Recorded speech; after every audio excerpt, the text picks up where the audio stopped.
తెలుగుదేశం పార్టీ కోడుమూరు నియోజకవర్గ incharge D Vishnuvardhan Reddy Kodumuru MLA Boggula Dastagiri సహకారంతో పలు అభివృద్ధి కార్యక్రమాలు చేపట్టారని బి తాండ్రపాడు గ్రామ సర్పంచ్ ఆకేపోగు జయన్ తెలిపారు. బి తాండ్రపాడు గ్రామంలో 2013 సంవత్సరంలో గ్రామ ప్రజలకు సర్వే నెంబర్ 277లో ఇచ్చిన ఇండ్ల పట్టాలకు సరిహద్దులు ఏర్పాటు చేయాలని బి తాండ్రపాడు గ్రామ సర్పంచ్ జయన్ ఆధ్వర్యంలో డి విష్ణువర్ధన్ రెడ్డిని కలిసి గ్రామ ప్రజలు సమస్యలను వివరించారు.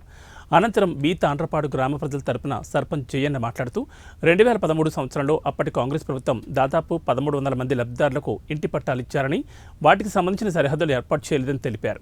ఈ సమస్యల పట్ల డి విష్ణువర్ధన్ రెడ్డి స్పందిస్తూ వెంటనే రెవెన్యూ అధికారులతో మాట్లాడి అర్హులైన పేదలకు ఇంటి స్థలాలు ఇప్పిస్తామని హామీ ఇచ్చారు. కార్యక్రమానికి గ్రామస్తులందరూ పెద్ద ఎత్తున తరలివచ్చారు. సందర్భంగా మీడియా కోరుతున్నాము. మా గ్రామాన్ని మేమందరం అభివృద్ధి చేసుకోవాలనే ముందడుగు వేయడం జరిగింది. నేను ఇప్పటికి రెండోసారి వార్డు మెంబర్గా జరగడము, మాకు ఈ విష్ణువర్ధన్ రెడ్డి గారి కుటుంబం ఎంతో సహకారంతో గ్రామంలో ఏ విధంగా అభివృద్ధి చేసుకోవాలన్న ఒక ఆలోచన దారి చూపించిందే మన విష్ణన్న గారి కుటుంబము. కాబట్టి ఆ అన్నకు ఎప్పటికైనా మేమందరము కుటుంబ సభ్యుల్లాగానే వెనకాల అండగా ఉంటామని కూడా ఈ విధంగా తెలియజేస్తున్నాను. Thank you. మీడియా మిత్రులకి అందరికీ ధన్యవాదాలు. ఇక్కడ చేసిన విషయం ఏమిటంటే 2013లో గత ప్రభుత్వము బి తాండ్రపాడుకి పొజిషన్ పట్టాలు ఇవ్వడం జరిగినది. గతంలోనే రాజవర్ధన్ రెడ్డి గారు టీడీపీ గవర్నమెంట్లోనే వచ్చి స్థలాలకి రాళ్ళు తోలియడము, అలాగనే వచ్చి అన్న స్థలానికి వచ్చి మీటింగ్ పెట్టి అన్నీ ఏర్పాటు చేశాడు రాజవర్ధన్ అన్న. అప్పట్లో కొంతమంది నాయకులు రాజన్నను కూడా అడ్డుకున్నారు. దానిని మేము ఇప్పుడు కూడా తీవ్రంగా ఖండిస్తున్నాము. అలాగనే ఈ 2013లో వచ్చిన పట్టాలని ఇప్పుడు ఇక్కడ వచ్చిన ప్రజలే కాకుండా ఇంకా ఎంతోమంది ప్రజలు ఉన్నారు. ఆ పేద ప్రజలకల్లా మేము పట్టాలు మా ప్రియతమ నాయకుడైన విష్ణువర్ధన్ రెడ్డి గారి నాయకత్వంలో, అలాగనే మా స్థానిక ఎమ్మెల్యే అయిన బొగ్గుల దస్తగిరి గారి నాయకత్వంలో, మా స్థానిక సర్పంచ్ అయిన ఆకేపోగు జయన్న గారి నాయకత్వంలో ఈ పట్టాలు పేద ప్రజలకు ఇప్పియాలని మేము ఎంతో ఆకాంక్షిస్తున్నాము.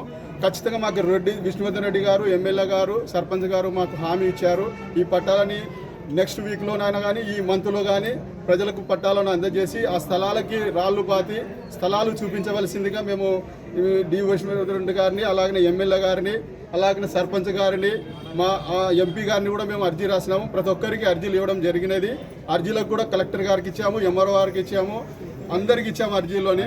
కాకపోతే కొంతమంది నాయకులు దీన్ని దుష్ప్రచారం చేస్తున్నారు. దానిని దుష్ప్రచారం చేయకుండా ప్రజలు కూడా ఎవరు పనిచేస్తున్నారు, ఎవరు పనిచేస్తలేరని నమ్మాలని మేము విశ్వసిస్తున్నాము. ఒకసారి సర్పంచ్ గారిని కూడా గ్రామంలో గుర్తుపెట్టుకోవాలి. దీని మీద ఫేక్ పటాలు అవి అని ఆరోపణలు చేస్తున్నారు. వల్ల ఎటువంటివి కావు. సర్పంచ్ ఆధ్వర్యంలో, డి విష్ణువర్ధన్ రెడ్డి గారి ఆధ్వర్యంలో, ఎమ్మెల్యే గారి ఆధ్వర్యంలో అధికారికంగా ఎంఆర్ఓ గారు, సర్వేయర్ గారు అక్కడ వచ్చి కొలిసి మనకు పట్టాలు ఇస్తారు. మీరు ప్రజలు ఎటువంటి ఆందోళన చెందకాకండి, ఎవరికి ఎటువంటి డబ్బులు కూడా ఇచ్చుకోవద్దని మనస్ఫూర్తిగా సవినయంగా వివరిస్తున్నారు. నా పేరు వచ్చేసి పూల రామకృష్ణ. నేను కూడా ఒక ప్రజానాయకుడిని, ఒక టీడీపీ సీనియర్ లీడర్ని. ఈ యొక్క మీటింగ్కి మా సర్పంచ్ జయన్న మాకు బలం ఇచ్చాడు. అలాగే మా డి విష్ణువర్ధన్ రెడ్డి గారు కూడా బలం ఇచ్చాడు. రాబోయే స్థానిక ఎలక్షన్లో కూడా మళ్ళీ 2 టీడీపీవే గెలిచిపోతాయి. ఇక్కడ ప్రజలు కూడా దానికి సహకారంగా ఉన్నారని మేము మనస్ఫూర్తిగా కోరుకుంటున్నాము. మా గ్రామంలో ముఖ్యమైన కారణము, నేను రాజకీయాల్లోకి వచ్చేసినప్పుడు శ్మశాన వేడికలు లేనప్పుడు తన ఫండ్స్ ద్వారా కావచ్చు, మరి ప్రభుత్వం ఇచ్చిన ఫండ్స్ కావచ్చు, మా గ్రామంలో ఉన్నటి శ్మశాన వాటికలకు తన యొక్క ఆలోచనని ఉపయోగించి మా గ్రామానికి మరి కంపౌండు దానికి ఎంతో పూర్వవైభవానికి వచ్చేటట్టుగా మట్టిని తోలించిన కార్యక్రమాలు చేయబట్టి ఈరోజు మా గ్రామాన్ని తీర్చిదిద్దడం కూడా జరిగింది.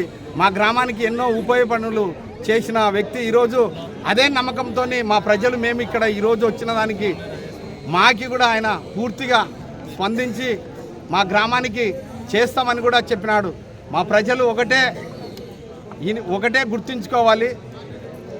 రేపు రాబోతున్న స్థానిక ఎలక్షన్లు కానీ ఏదైనా కానీ తనకు అండగా ఉంటే ఇలాంటి కార్యక్రమాలు పేద ప్రజలకు ఎలాంటి డబ్బు తీసుకోకుండా కూడా మరి పని చేస్తాడని ఈ సందర్భంగా నేను తెలియజేస్తున్నాను. ఎందుకంటే చాలామంది నాయకులు డబ్బులు తీసుకొని ఏదో విధంగా పనులు చేసినారు. కానీ నేను గత 10 ఏళ్ళ నుంచి చూస్తున్నా ఇటువంటి